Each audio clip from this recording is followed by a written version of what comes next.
waxaan rabnaa in TV-yada iyo dadka ka naxaya yani dadka masaakiinta ee baabuurta wata gaadiidleyda baarlamaanka Soomaaliland ee gooyay inay shanjeerlaab ku kordhiyaan cashuurtii muxuu ahaa iskurgooyinka horta waxaan leenahay kaartayda ku dhacday ma fahanti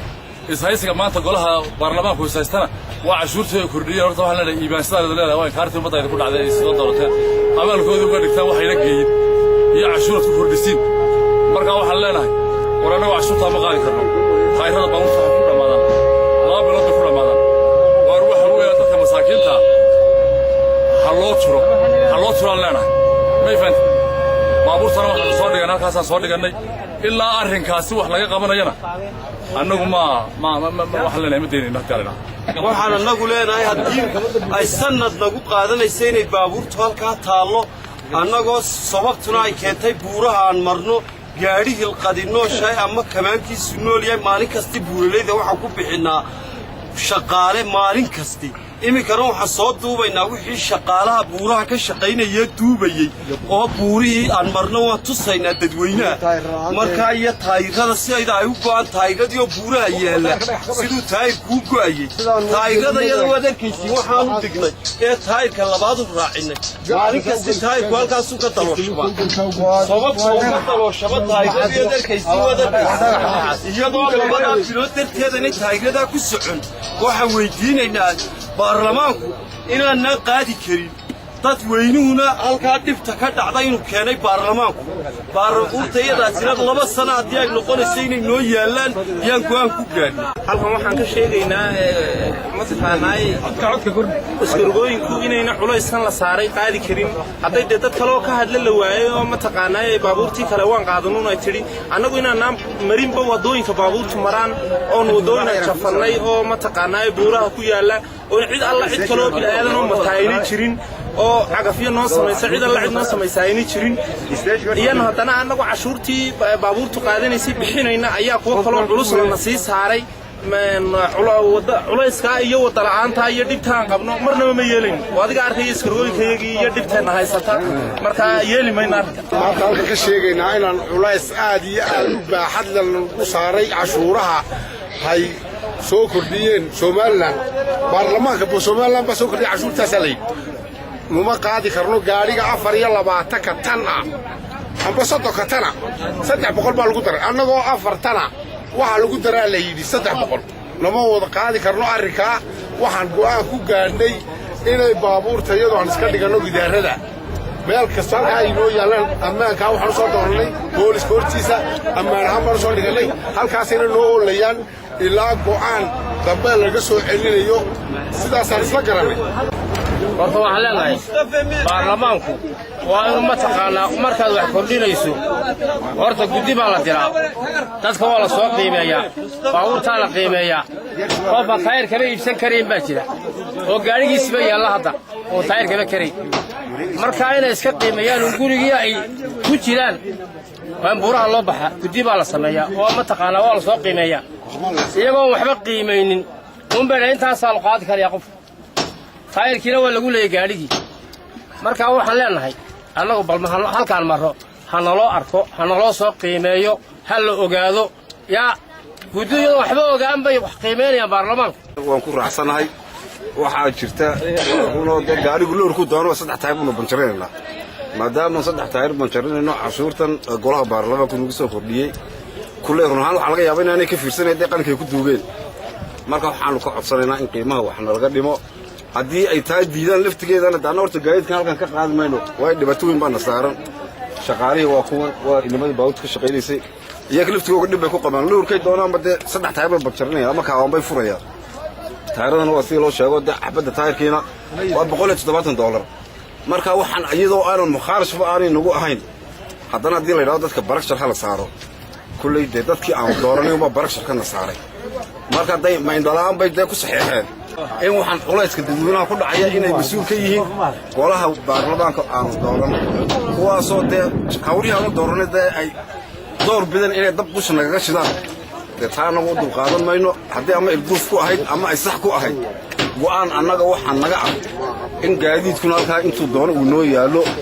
inta hadafka aan leenahay aanu gaarino haddii ilaahay raaco markaas sidaa saaxiibaday ka wada dhawaajiyeen waa sax waa sii raya oo aan ugu baahannahay marka waxaan leenahay ilaa dantu ay noo gaarayso halkaa kamana dhaqaajinayno waanay noo oolayaan anagoo ah wadaha gawaadhidani shaambooyada waxaan leenahay wadooyinka marnaba nooca maadaama ay wadooyinka soo nagu xun yihiin tan weliba waa tii ku wanaagsan kuwa hore ee ka horreeyana aad bay u xun yihiin waxaan leenahay markaa Soomaaliland waxa weeye lama qiimeeyo wax yartu kala soo arka marka maadaama kala soo arko dhulkan mararto wadooyinka gaariga wadiga arkaya anuna baabuurta ka wada xuno wadaan marno oo taa ka xun ma jirtaba marka waxa weeye anoo qofan maqa ul burliya jaro la ma marno wada la sameeyay ma marno waxay baaladu soo qaadaya waloogiya qiimaha wax soo qaadeen dhulka ka soo qaadeen oo loogiya la ma marno wada la sameeyay baaladaas ma baran gaariga afar ka tana inta lagu kordhiyo kuwan lagu kordhiyo waxaan ka cabanaynaa cashuur saayida oo nala saaray marka waxaan ka codsanaynaa dawladda Soomaaliland inaa wixii suuragal ah lagu dalaco aan ogolahay laakiin waxaan qaadi karin inaan nala saaro ma ogolin marka halkiina laga qaadi jiray 9,000 oo Soomaaliland 6 bilood ayaaba la yiri 400 oo kun oo Soomaaliland marka taasina waa wax siyaada ka wixii bixin jiray marka cashuurta dawladda waan ogoloo dad cashuurta dawladda diidan ma nihin laakiin waxaan diidanahay lacagta aad ka faraha badan leh xalooyinka iska rogooyinka ka shaqeeya degmada Boorama waxay ka cabanayeen lacag wadada ah kaalifta wadada leedahay 300 kun waan isku aqal celinay waxaan ku heshiinay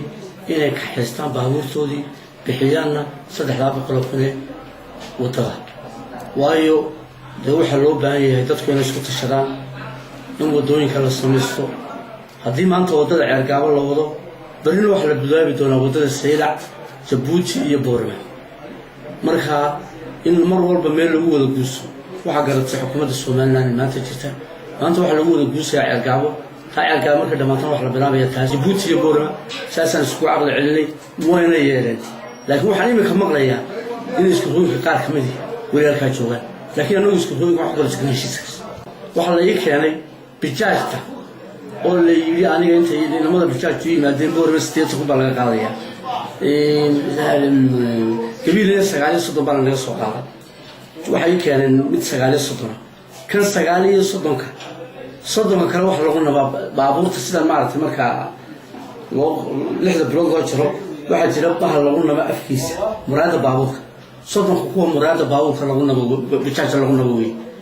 soddon iyo 9 markii la suuqiyo 9 toban kuna waa overtime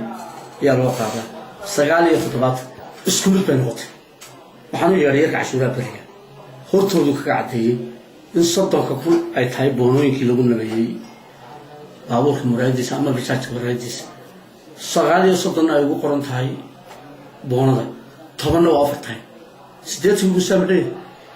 waxay ku dadka u bay ku harowsanayaan wax cashuura oo Soomaaliland oo kala gooniin ma jirto gobolka Awdal iyo gobolka Kabiile iyo gobolka Hargeysa Maroodijeex iyo gobolka Saaxil dhammaan cashuurta laga sameeyay wareegto qoran ku wada shaqeeyaan maalin cashuura badan in bulshada baahiyaadkeeda la darso oo loo korgalo wax waajiba qofkuna uu caban karaa qolyahani way soo cawdeen way noo sheegeen xaalad sida ay tahay waan u korgalnay aniga madaxda shirkaddu waxay ugu yimaadeen xafiiska arinta way ii warameen waan ka wada hadalnay warqado codsiyo waxay wateen cabasho ah waan la qiimeeyay waan eegay meelaha ay khuseysay baan la xiriiray wasaaradda maaliyadda horta dadka hadalla beenaan la dhex wadaa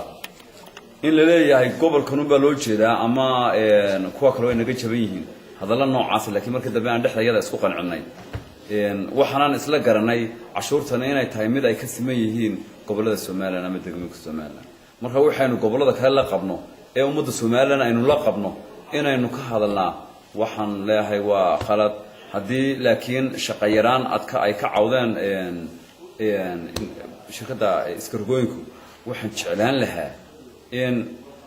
insha Allah shaqo way helayaanay waxaan waa muddo kooban inay iska bixiyaan shalayna waxaan isugu nimi aniga iyo kusimaha barsaabka gobolka Awdal ahna barsaabka xigeenka taliyaha qaybta shir baanu ka galnay waan u yeedhnay waanu ka wada hadalnay waana isqancinay lacagta in la bixiyana waanu isku qancinay wax la siyaasadeeyo iyo wax dad kale ay dhex socdaan ma ahan hadalana xataa dad kale ku dhex jira waxaan dareemayaa hadallo siyaabo kale dadka loo galiyay waxaas ma jiraan ninka siyaasi ama xisbi kale ka soo jeeda inuu ummadda wax dhex dhiga ma aha waxa weeyaan waanu isla garanay shirkadii iskaashatadii madaxdeedii waanu ka wada hadalnay waana bixinayaan xalay ugu dambeysay saldhigaan isugu nimi waxay yiraahdeen dirawarintii baa naga kala tagay berri subax haduu ilaahay raahdo ayaanu gawaarida hawlgelinay